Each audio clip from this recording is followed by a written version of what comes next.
വിശുദ്ധ യോഹന്നാൻ എഴുതിയ സുവിശേഷം അധ്യായം 11 വാക്യങ്ങൾ 32 മുതൽ 44 വരെ. യേശു കരയുന്നു.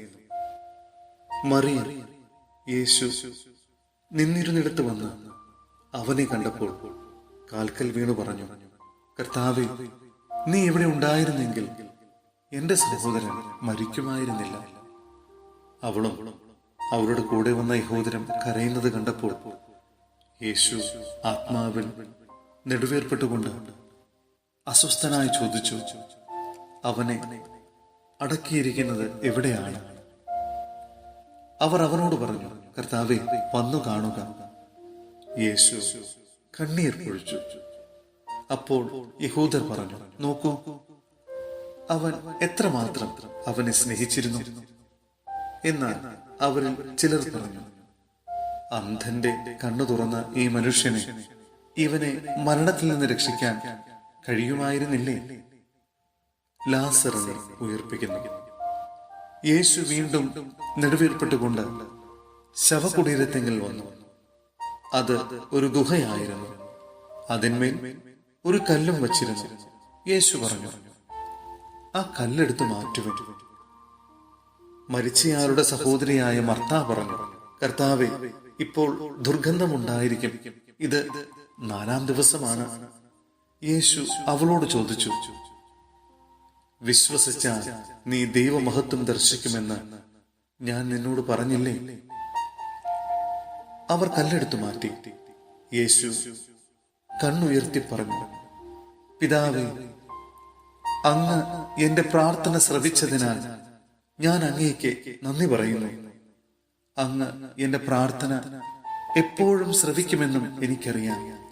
എന്നാൽ എന്നെ അയച്ചത് അവിടുന്നാണെന്ന് ചുറ്റും നിൽക്കുന്ന ജനം വിശ്വസിക്കുന്നതിന് വേണ്ടിയാണ് ഞാനിത് പറയുന്നത്.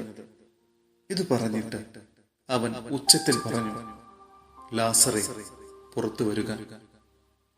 അപ്പോൾ മരിച്ചവൻ പുറത്തു വന്നു. അവന്റെ കൈകാലുകൾ നാടകൾ കൊണ്ട് ബന്ധിക്കപ്പെട്ടു, മുഖം തുണി കൊണ്ട് ആവരണം ചെയ്യപ്പെട്ടുമിരുന്നു.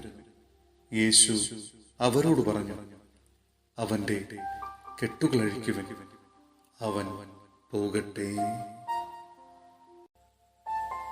സഹോദരരെ, വിശുദ്ധ പൗലോസ്ലീഹ റോമായിലെ സഭയ്ക്ക് എഴുതിയ ലേഖനം അധ്യായം 5 വാക്യങ്ങൾ 12 മുതൽ 17 വരെ.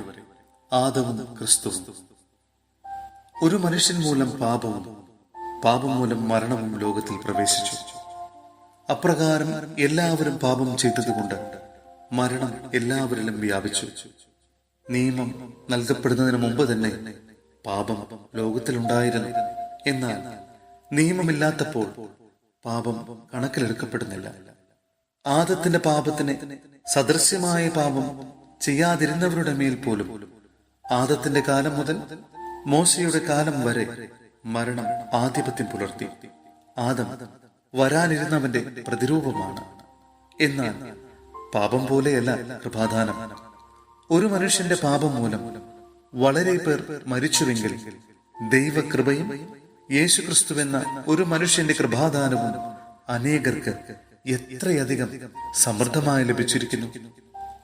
ഒരുവന്റെ പാപത്തിൽ നിന്നുള്ളവായ ഫലം പോലെയല്ല ഈ ദാനം. ഒരു പാപത്തിന്റെ ഫലമായുണ്ടായ വിധി ശിക്ഷയ്ക്ക് കാരണമായി. അനേകം പാപങ്ങൾക്ക് ശേഷം ആഗതമായ കൃപാദാനമാകട്ടെ നീതീകരണത്തിന് കാരണമായി. ഒരു മനുഷ്യന്റെ പാപത്താൽ ആ മനുഷ്യൻ മൂലം മരണം ആധിപത്യം നടത്തിയെങ്കിൽ കൃപയുടെയും നീതിയുടെ ദാനത്തിന്റെയും സമൃദ്ധി സ്വീകരിക്കുന്നവർ യേശു ക്രിസ്തു എന്ന ഒരു മനുഷ്യൻ മൂലം എത്രയോ അധികമായി ജീവനിൽ വാഴും.